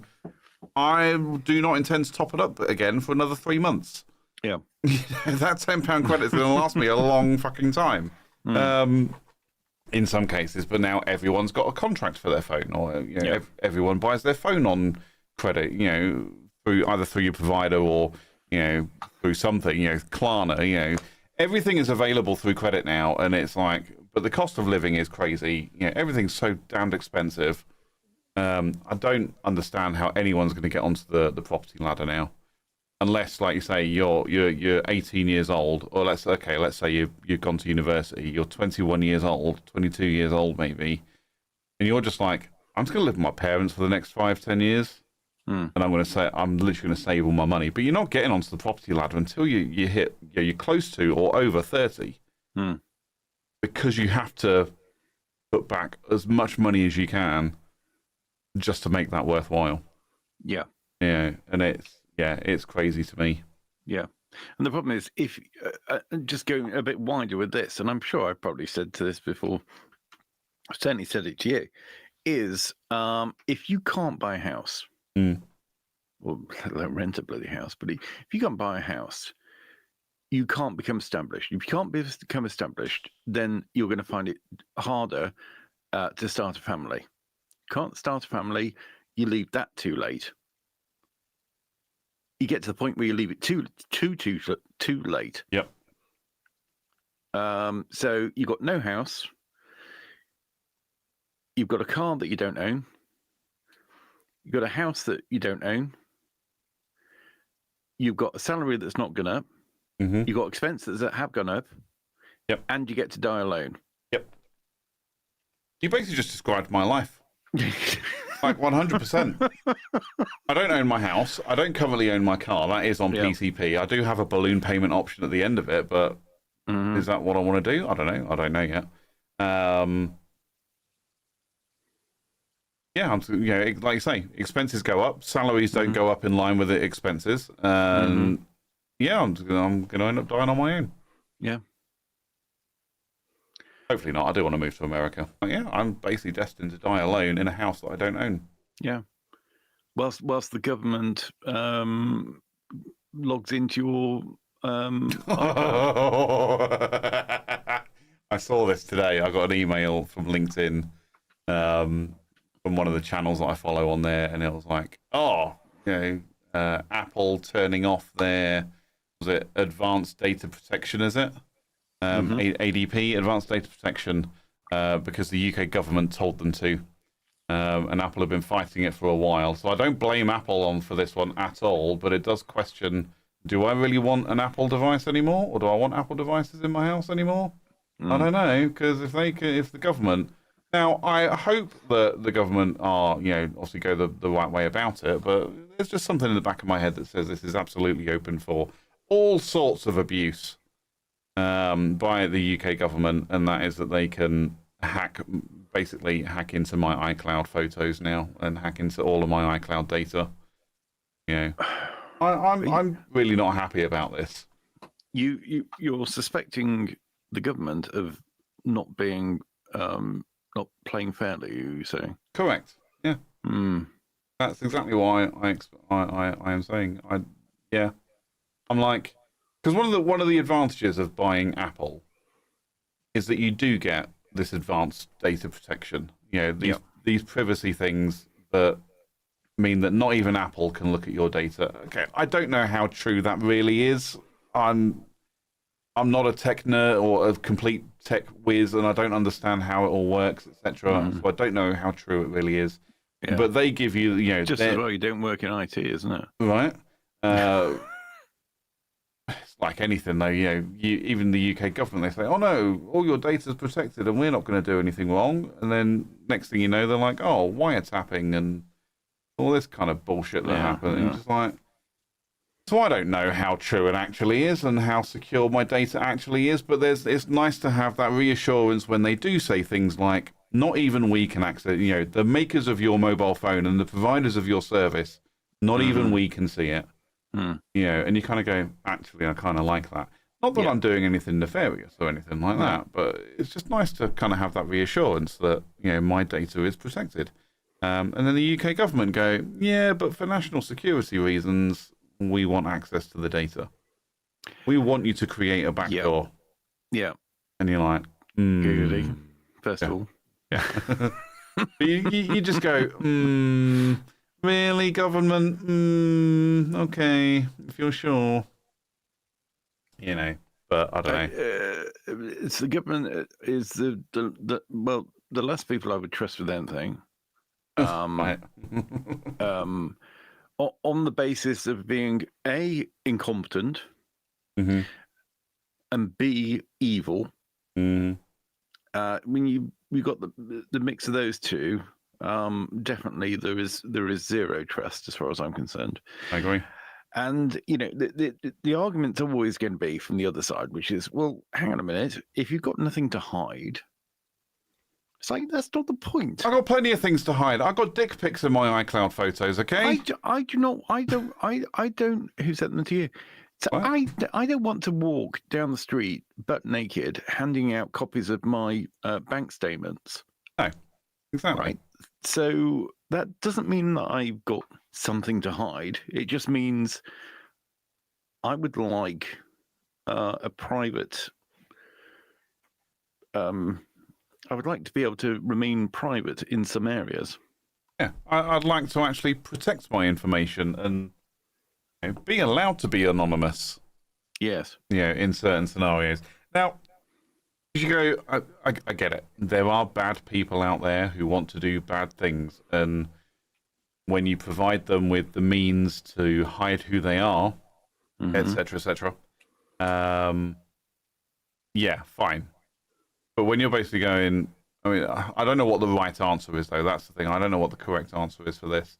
But when you're basically saying to Apple that no one in the UK is allowed to have secure data, especially when that's such a big thing over GDPR as well. Yeah. It was huge. Government was just like, no, GDPR, everyone's data must be protected. Unless you own an Apple device. Yeah. Then you're not allowed to protect your data. Yeah. If we have, and that's it, because the thing I read was it was all about to allow law enforcement agencies to access that data under a warrant. What it didn't say was what the reasons were for obtaining that warrant. Where the limitations lie for obtaining that warrant, and it's like, so the government could just say, yeah, we need a warrant for that guy's data because he's ginger. Yeah. We don't like him because we know all gingers are soulless. Yep. And the other side, then the courts just go, yeah, all right, whatever. Yeah, of course. No one is then policing that. I don't think. No one's that has to be. There has to be such tight controls over that. I will accept that I no longer have advanced data protection if the means to access my data is so heavily controlled and governed that it makes it okay. That you can comfortably sit back and go, you know what, that's fine because I don't do anything wrong. The government's got no reason to look at me. The government's got no reason to even search my name, let alone snoop in my data. But the fact is that there are people out there who still want to do bad things, and they will find a way in if that protection is removed. Well, that's true. You've got the chance of being hacked not just by the government, but by pretty much anybody else. I mean, probably worse the government because of what they may do with anything they find. I mean, the thing is, I don't. Why should we trust? Why should we trust them? I've got no reason to trust the government. And as you say, you've got to get a warrant. Well, yeah. Have you got absolute trust in the justice system at the moment? No. Well, I mean, I don't. I can't say anything really about I've not had any experience with the justice system. Aside from a speeding ticket here and there. Yeah.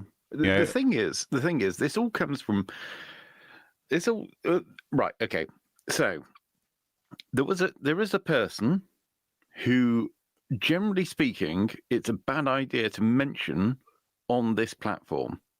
That's why I will not say the name. Okay. Who did not want to give up a password for a device, and that caused issues.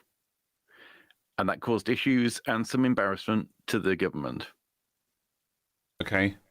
This would have allowed them to get a warrant to get that. And that contained information that would pertain to victims of criminality that were being protected under journalistic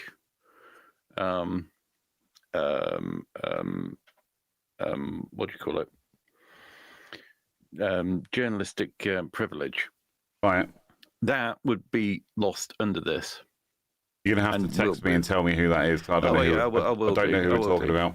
Okay. Generally known on the internet as the bad man, or pick your own thing. There's a few of them. Not gonna lie. In inverted commas. Right. But anyway, the point is, you can absolutely see where the abuses can take place and most likely will take place almost immediately. That's not something to be happy about. And I think a lot of people should be concerned about it. It's certainly been all over Twitter. I've noticed today. In fact, if I show my screen, you can see here. Well, Elon, of course. I mean, he's been posting all sorts of stuff at the moment, particularly things pertaining to Great Britain. He's really a thorn in the side for old Starmer, isn't he? Which is hilarious. So yeah, here's the story. Somebody's posted about it. Apple surrenders to the Labour government and removes the highest level data security tool for Apple users. The government now has access to its citizens' messages and camera roll. Camera roll. Anyone concerned? Anyone think that's a good idea? Me. I don't think it's a good idea. I'm concerned. I don't think it's a good idea. No. This is the biggest breach of privacy Western civilization has ever seen. Britain is in big trouble. Yes. Yeah. Yes. Well, it's one of those. Like I say, I'm trying to be reasonable about it and feel that the government is not going to abuse it, but I'm worried about the other people as well. Like I say, threat actors, hackers, whatever you want to call them. Yeah. They're the people that are going to go, wonderful. Yeah. Well, now we can start looking up British people and their iCloud accounts and start hacking them. So everyone who has an Apple account in the UK or an iCloud account in the UK, go and change your password, set up multi-factor authentication, make your password very complex, and save it in your keychain. Yeah, actually, no, don't. Save it in your keychain, because actually that was one thing I did read, was that your keychain is still secure, and there's a couple of other bits on there that are still secure. It's basically your messages, emails, photos are all going to be open for the government if they want it. Right. Explain that again. What's the keychain? Let's have your view on that, because this might be interesting to anybody watching. Well, keychain is Apple's secure kind of password storage thing on your phones. Right. So you can store your passwords on your phone, and it will also synchronize across your other Mac device or your Apple devices. So if you have an iPad or a MacBook or whatever, it will synchronize across them, and will allow. What am I trying to say with that?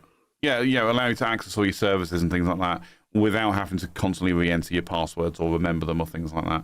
Right. So if you change your password to something complex, we're talking uppercase, lowercase letters, numbers, symbols in random orders, so you're not creating commonly used words. Make it nice and long as well. I think 16 characters is generally recommended. Save it to your keychain. That way you don't have to remember it. Yeah. And it'll synchronize across all your Apple devices, and you can still access all your services. And what Apple have said with it is that the keychain element is still secure. I'm just trying to find. I'm literally just reading the email now. So UK users will no longer be able to activate ADP. Eventually, no UK customer data stored on iCloud will be encrypted. Apple will be able to access the data and share it with law enforcement if presented with a warrant. Let me keep reading on LinkedIn. It was LinkedIn, like I say, it's a LinkedIn thing.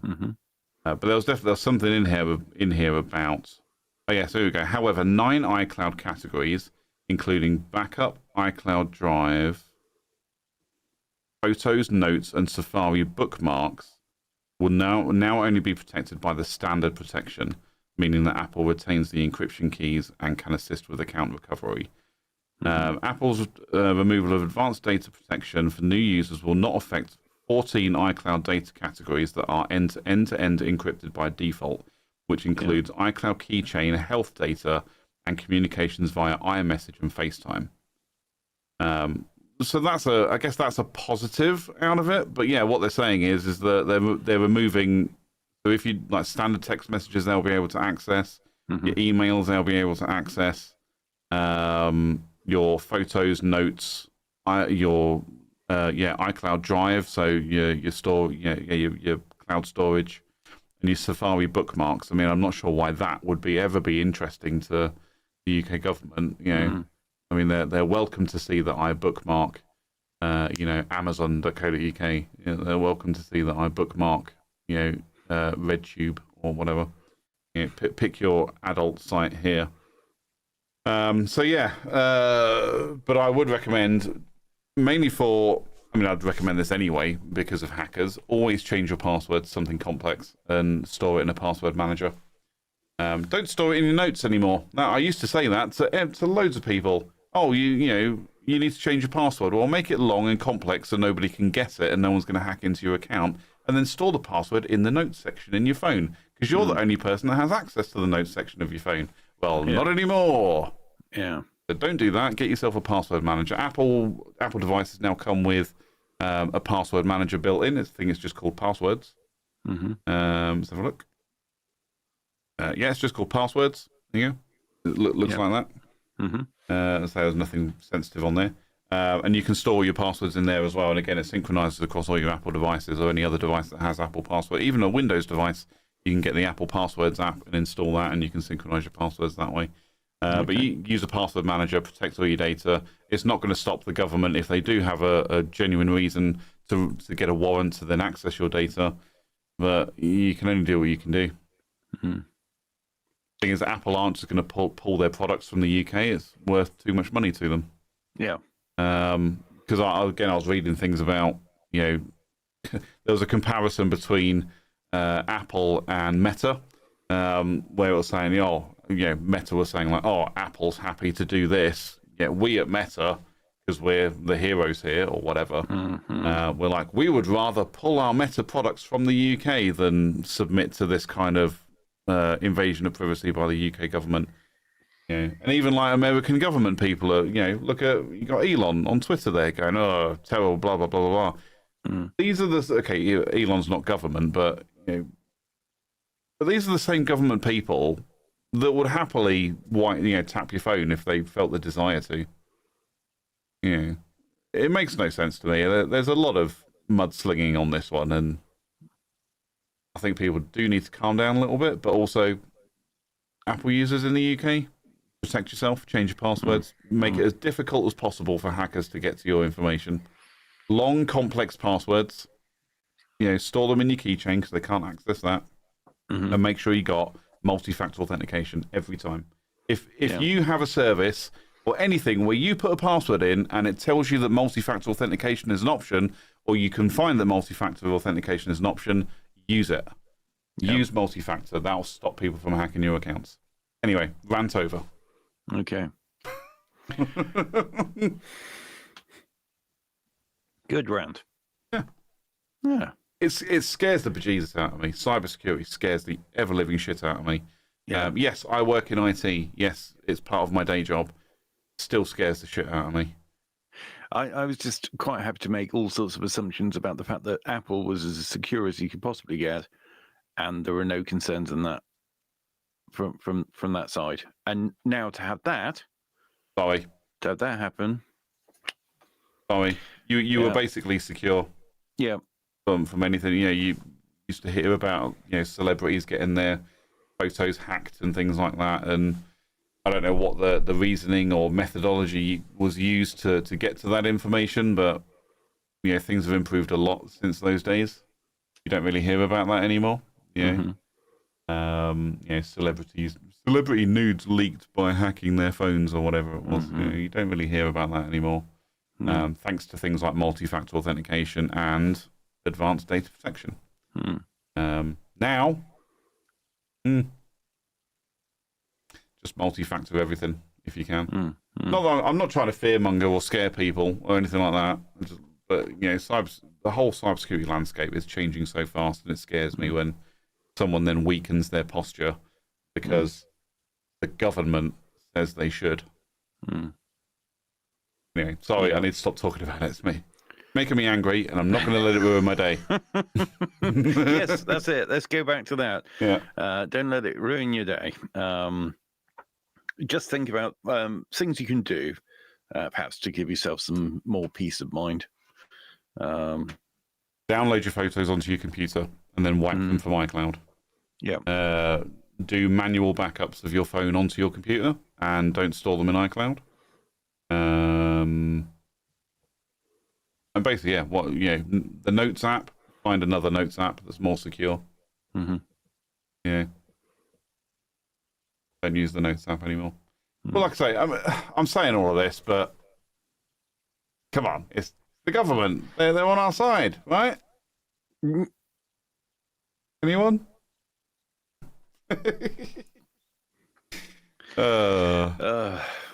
Dear. Like I say, for me personally, I do trust that the government's not going to be snooping around my shit because they've got no reason to. As far as I'm concerned, I keep my head down. I pay my taxes. I do what I've got to do. I don't generally do anything illegal. I probably have in my lifetime, but nothing that comes to mind. Like I say, apart from a few speeding tickets, government. Well, I was going to say government doesn't know who I am. They probably know exactly who I am and everything about me because that's just the world we live in today. Yeah. But yeah. What about your GPS data? It didn't mention GPS data. Yeah. Didn't mention anything about locations. I'm just going to just go back to that and check it. Because as soon as they work out that you've gone 71 miles an hour, you get a speeding ticket with or without a car. Well, I remember my stepdad used to say stuff like, "Oh, we should just put trackers in everyone's cars, then we can just find them automatically," and blah blah blah. And there was a thing about like mileage-based taxation on vehicles as well. Mm-hmm. Because people are going, oh, why am I paying all this tax on this vehicle when I just commute from here to over there? But then there are other people paying the same or less tax, and they're doing thousands of miles a year or whatever. And then there was something about, well, we could just do, mileage-based taxation, but that requires putting a tracker in your vehicle. And everyone went, nah, we're good, thanks. When, when coincidentally, you have a tracker in your vehicle.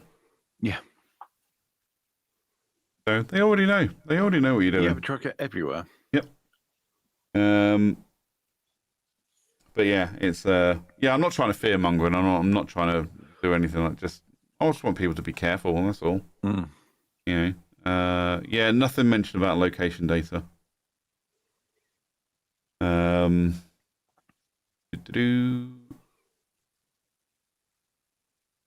unprecedented attack on individual privacy. I don't know. I do think there's a bit of exaggeration happening. Like I say, it should only be under warrant with a really good reason, and Apple being Apple, even if they receive a warrant, if it just says, give us this data because we want it, they'd probably be like, no, we will fight you over that. Unless it's like actually national security related, I don't think they're going to be. I don't know, but then again, I don't know how warrants work. Maybe it is a case of, we've got a warrant, so you just got to do it anyway, whether you like it or not. Doesn't matter what our reasons are, we got a warrant. Yeah, could be. Yeah. On the basis that somebody's decided that the warrant is warranted. Yeah. I would suggest that, or surmise that, because photos and Safari bookmarks won't be protected by ADP, that yes, possibly location data will also be available. Then again, I think your location data is already available when you think about it. How many times have you visited somewhere and then you've gone onto Facebook and it's popped up an ad for a local place? Yeah. That just happens to be in the area you're in. It's already available and it's already doing something. Yeah. It does tend to pop up and say, are you okay for your data to be, or okay for your location services to blah, blah, blah, or whatever. Yeah, I always say no. Yeah. And then the whole thing goes into a rant about US tech companies having screws tightened or something. I don't know. So yeah. So there we go. I mean, the thing is, you've got to assume, and I've always assumed, that anything that I've written or anything on not necessarily on the internet, but, like you say, text messages, WhatsApp messages, everything.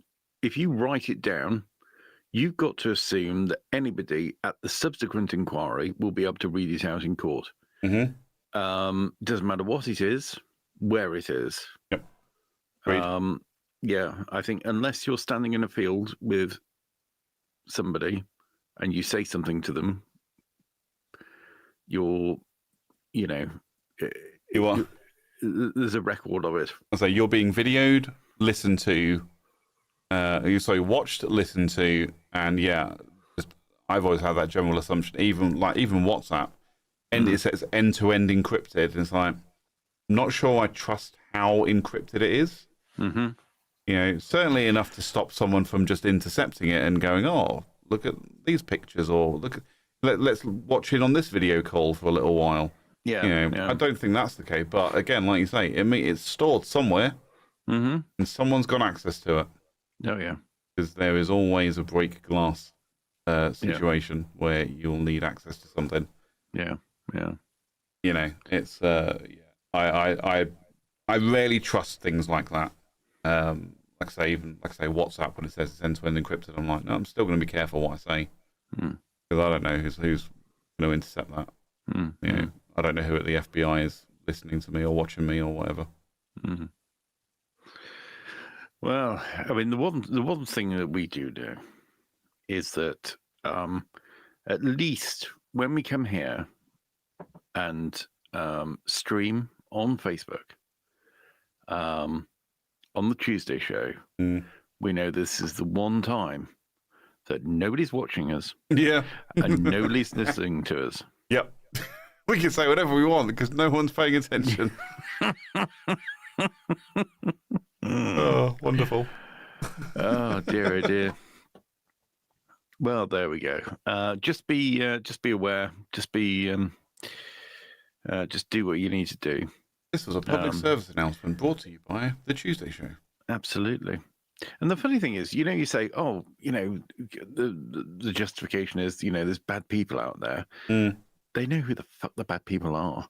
Generally, they yeah. just won't they won't stop them or deport them or investigate them or, I think maybe that's part of the point. And I think it might be, like I say, I'm trying to think positively. I'm trying to think it's best intentions here. The UK government is saying, or indirectly saying, we know who the bad people are, but we can't prove it because they're all using Apple devices and they're all protected under ADP. However, if we can remove that, we can look at the pictures of whatever they've been taking, or we can read the notes section that they've shared with their mates, or we can intercept those text messages or whatever. But, as it says there, your iMessage and FaceTime is still protected. WhatsApp is still protected. It's end-to-end encrypted. It's literally just those bits that don't have default end-to-end encryption is being, removed. yeah. Your iCloud data, your photos, your other stuff. So yeah. Mm-hmm. Yeah. So you're optimistic it's not going to be abused. I'm pretty sure that you're going to see people marched in and out of the magistrates' court on a daily basis because of memes on their camera roll. I'm 100% certain it's going to be abused. 100%. I'm just trying to, think more positively. I want to believe that the government has our best intentions at heart, but I know it's going to be abused because that's what governments do. That's what they do. All under the guise of, all under the blanket reasoning of national security or, terror. The T word. Yeah. That I don't know if I can say, and YouTube will block it or whatever. Yeah, very possibly. Yeah. But, it's all under that. I mean, it was the whole thing with, post 9/11 stuff. It was all under that T word banner. The war against the T word, and you're just like, is it though, or is it just about oil? Are you just after the oil? I'm pretty sure that's what you want more than anything else. Yeah. And they gave you the perfect excuse. Yeah. So, well, do you know what? I think you would start to believe it if there wasn't some sort of, god awful attack pretty much every day in Europe. But unfortunately, there is. So I don't believe a bloody word of it. just like I think willfully we're being made less secure every day. And some people should be very, very ashamed of themselves. It's time to go off grid, Ed. So I know we said we'd start the Tuesday show at 9 p.m. next week. I don't think we'll be back. We're gonna disappear. We're going off grid. We're done. Yeah. We'll go to an invite only Zoom meeting. May as well. Yeah, Don't know how many viewers we've got anyway. Even then, Zoom are probably watching. Yeah, that's true. Yeah. So we'll drop the location of which field we're going to be standing in without our phones.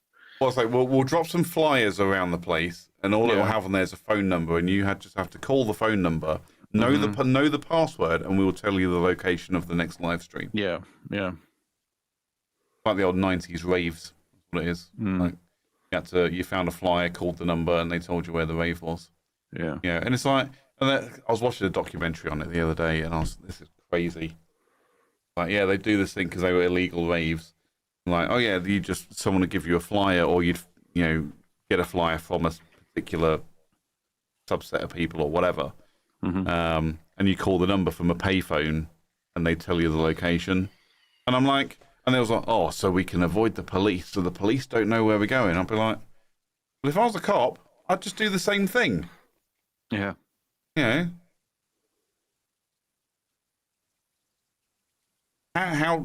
Yeah, I don't know how it helped, but apparently it did. Yeah. Well, I'm not a criminal mastermind, clearly. No. That's why you're poor and don't own a house. Genuinely. Yeah. I need to do something. I need to do something illegal to make some money. Yeah. So I can buy a house. Mm. Why did you do it? Because I wanted to buy a house.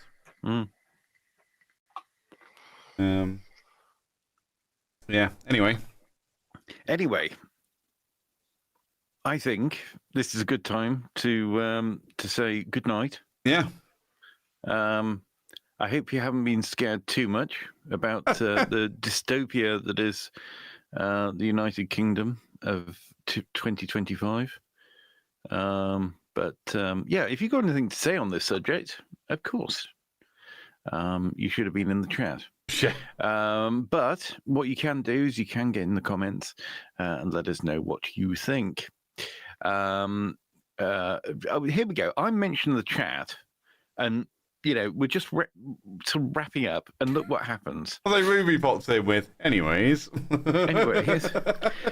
Anyway, moving swiftly on. You can get in the. Here we go. Good night, guys. Yeah, good night. Chef, we're not finished yet. Gee, we're trying to wrap up here. Jesus Christ. Anyway. Get in the comments. Yeah. And you can also DM. You can DM the show. You can DM me at Ted James Media. You can also email us at CJ and Ted at thetuesdayshow.co.uk. Super. And so until next Friday at 9 p.m. 9 p.m. time, 9 p.m. Ignore what it says just down here. It's 9 p.m. Oh, we got.